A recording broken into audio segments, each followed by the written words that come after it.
Hello, followers of De Wereld Morgen. For non-Dutch speakers, those words mean the world tomorrow. And indeed, we are very worried about the world tomorrow for our children and grandchildren. Our new site publishes in Belgium in the Dutch language and also for people in the Netherlands, where we have a common language. And we give a voice to the social struggle here and abroad. And of course, we give another version of the climate struggle, the social struggle, and of course, war and peace activism. Today, we have the honor of speaking to a very, very active and famous, if I might say it like that, peace activist in the United States. We always get these in the mainstream from two things. There's on the one side the reasonable people in the White House and stuff, and then there's these guys with cowboy hats. So what I want to convey to people here in Europe and in our own country is, hey, there are a lot of very good organizations and people there too. Please don't take the mainstream version of the United States for granted. And one of the people that we admire for her work is Medea Benjamin. Medea, welcome. Medea, could you just give us an introduction on for our audience, for an international audience? What is CodePink, sorry. What does it stand for, and who are you within that context? Well, thank you so much for having me on. CodePink is an organization that was started by women at the time after the 9/11 attacks in 2001, when we saw that the administration had put out a color-coded alert system, yellow code, orange code, red, to keep people in a state of fear, thinking that terrorists were about to strike us again, and to justify both the invasion of Afghanistan and the invasion of Iraq. And so we came together to declare another color-coded alert, Code Pink, to say there was another way to deal with this, to bring the people who attacked us to justice as individuals, but not use it as a justification to spread more violence. And we've been working to stop wars and militarism ever since. Thank you. Now, the recent events are quite clear. We know what happened last week, Saturday, and what Hamas did, and then the reaction for the moment of Israel. For the moment, Israel is ordering an evacuation of almost half of the Gaza Strip, which is an impossible situation in an area that is one of the most densely populated areas in the world. What I would like to know from you, Medea, we know the position of the US government, no surprise there, but how do ordinary Americans look upon it? And more specifically then, how do peace activists and organizations like yours look upon this conflict? Here it is, mainstream is saying, oh, we should take a side of Israel now. We can, any support for the Palestinian struggle is now out of the question. Is that something that's prevalent in the US as well? Before this most recent round of fighting, there had been a gradual shift in US public opinion, becoming more sympathetic to the plight of Palestinians. But now I think this is shifting once again for the moment, because the way that the mainstream media has portrayed this is that somehow out of the blue, Hamas fighters came into Israel and committed atrocities, and that the Israeli government has the right to, quote, defend itself. So many people have been seeing that view on their television screens and in the social media that they look at. And it's meant really to not just create more sympathy for Israel, but to justify now the slaughter of Palestinians, to act as if it's okay to take revenge on the civilian population. We've already seen that there are thousands of people who are killed and wounded, and there is a tremendous possibility of a genocide being committed in Gaza. I've been there myself 7 times. I know the conditions that people have lived in.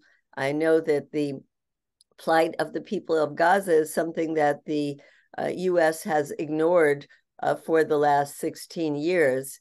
And I must say that while I did not expect the level of the Hamas uprising, I did understand that you can't keep people in that kind of a situation and not expect resistance. Well, it's a bit reflexive, but you already used two terms that are very specific.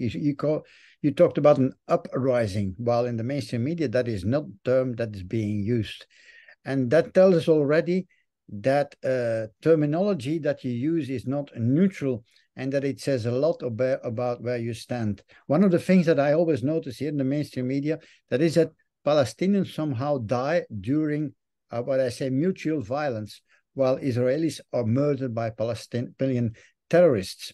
Now, I would like to know, you already said that there's a shift again to the other way around, but there's another question behind it. How well are American people really informed about the reality of Israel and Palestine?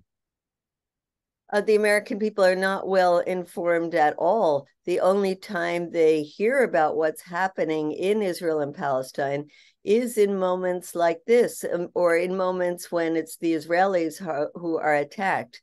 I'm pretty confident that the majority of people don't understand how the state of Israel was created, and the Palestinian villages that were destroyed in the creation in 1948 of the state of Israel.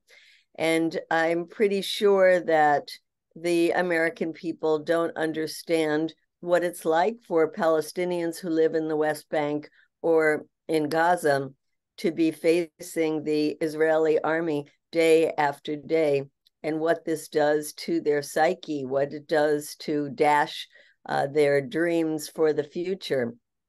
And so I think it's the American government, whether it's Democrats or Republicans, has been solidly on the side of Israel, no matter what that government does, no matter the composition of that government. And now we know that it is this extremely right-wing government, that year after year, the U.S. has been giving close to $4 billion of U.S. taxpayers' money to support a relatively wealthy country that doesn't need that money.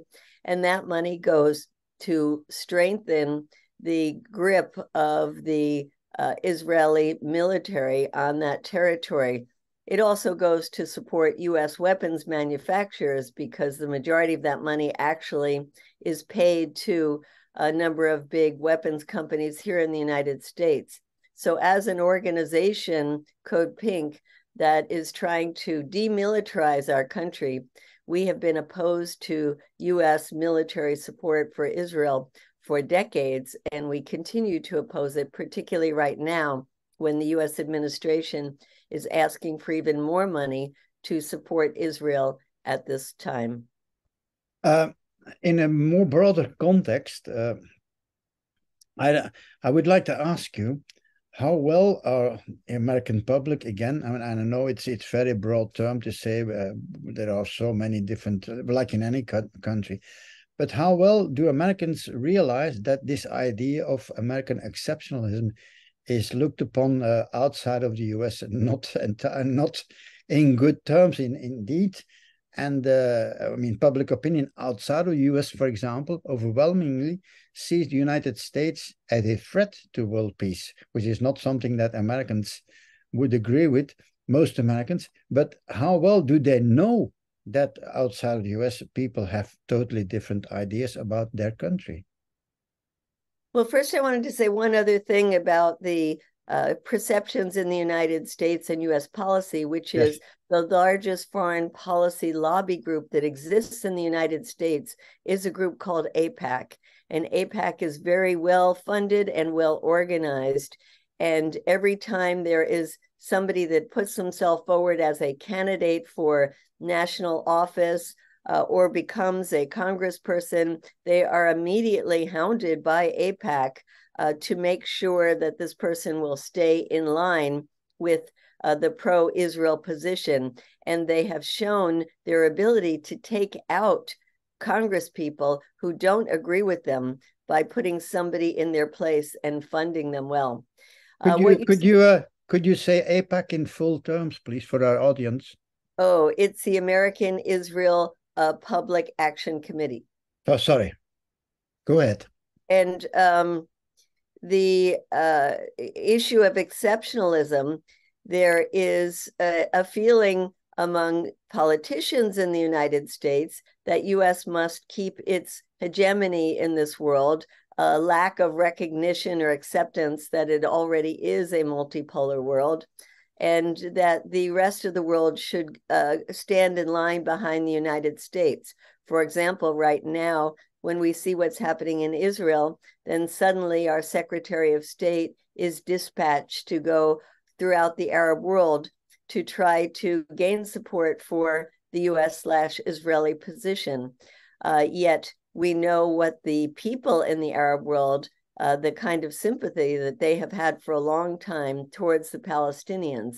The same we saw in the case, or we continue to see in the case of Ukraine, where the US has been strong-arming countries around the world to try to stand with the NATO position against Russia, where we see many countries around the world who don't want to take sides, who want to be able to work with all sides to remain neutral, and most of all, to see an end to the fighting. So I think this issue of US exceptionalism is one that is being eroded in the reality of the world today, but that the American officials in the two-party duopoly that we have not yet accepted that. I could mention that I live only 20 kilometers here from the NATO headquarters, which is not to say that Belgium is a powerful country, which is different for you in the United States. But talking about politicians and the duopoly, as you call it correctly, there is one member of the Senate in your country, Bernie Sanders, who is a so-called independent. He was here 3 days ago in Brussels for his book tour on his book, It's Okay to Be Mad at Capitalism. I may have the title a bit wrong. And in the audience, he was there, a very broad audience. He was very successful on his social issues, climate things, and his call for more union activity, which we all applauded.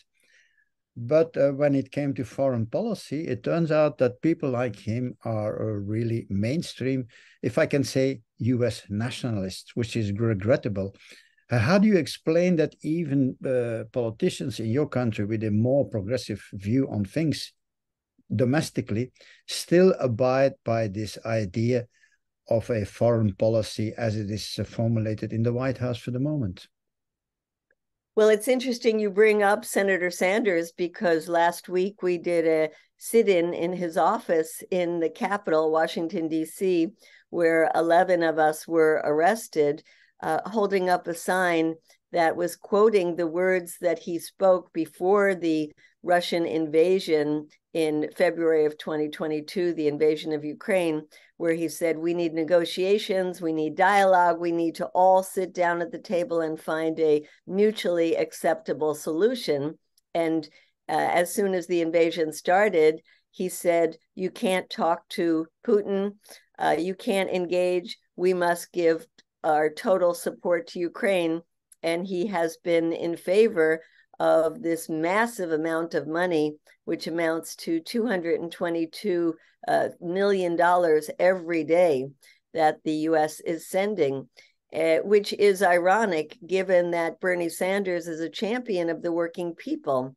And to see this massive amount of money going from the pockets of working people in the United States, mostly to weapons companies that will then send their weapons to Ukraine, that he doesn't see the need to keep those dollars at home to improve the lives of working class people of the United States is a real contradiction. And we thought it was important to go to his office to make that point, which we did. And it's not just Bernie Sanders, unfortunately. it's all of these progressives in the Democratic Party who are standing in line with President Biden, who has a very negative foreign policy. He has not only supported a number of wars and militarized responses to crises in the world, but he also has followed in President Trump's path of imposing very brutal sanctions, economic sanctions, on numerous countries around the world that lead to real hardship and form a kind of collective punishment. So we are not very happy with Bernie Sanders when it comes to foreign policy.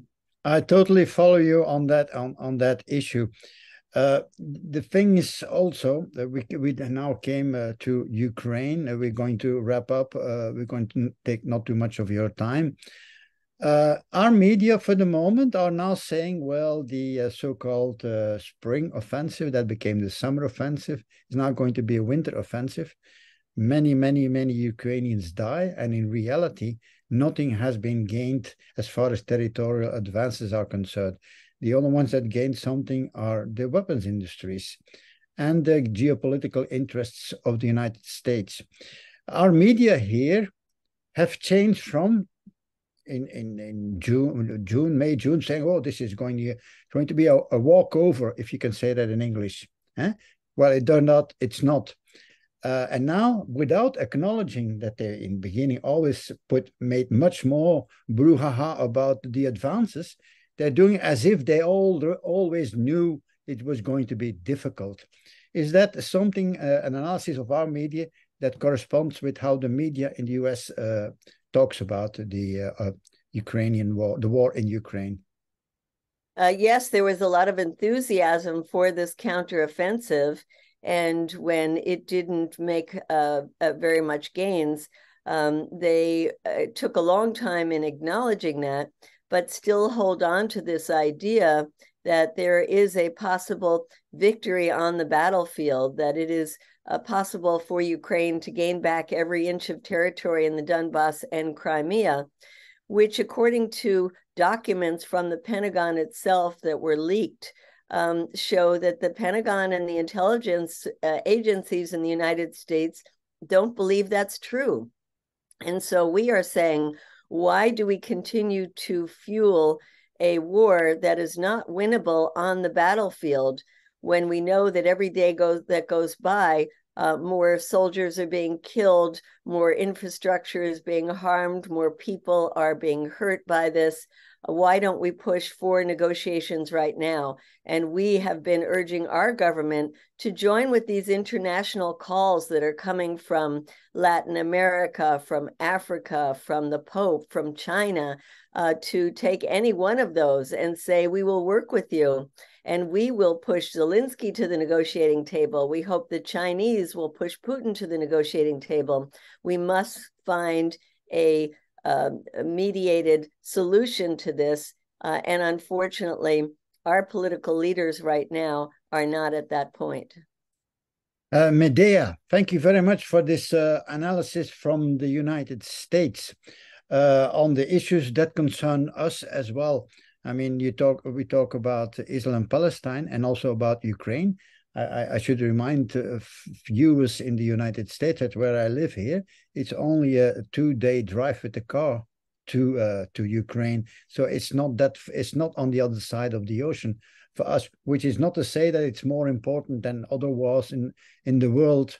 Because I remember the Indian Minister of Foreign Affairs answering a British or an American or a British journalist saying, well, how can you not join our sanctions, etc. So and he answered very briefly, you should stop considering every European problem as a world problem, which is basically it. Medea, thank you very much. There's so much more to be said. Medea Benjamin, should I also mention, has written books. I just read this one about Iran, Cuba, Brazil, on drone warfare, on Saudi Arabia. And Ukraine. And Ukraine, that's the last one I wanted to mention. I haven't read that one yet, but I will do, and I advise people, because they're very concise, they're not too big, they're just very informative, and they give you another analysis of the mainstream, which is so. I know the mainstream, the word itself is something that we use for brevity, and it's so much more complex than that. But anyway, thank you very much, Medea. And I also would like to thank our followers. Please don't forget, we offer you this news for free. But of course, as I say, it costs, you need money to cook. And we always will appreciate your support. You can also subscribe to our YouTube channel. Medea, thank you very much. Thank you for having me on. It's been a pleasure.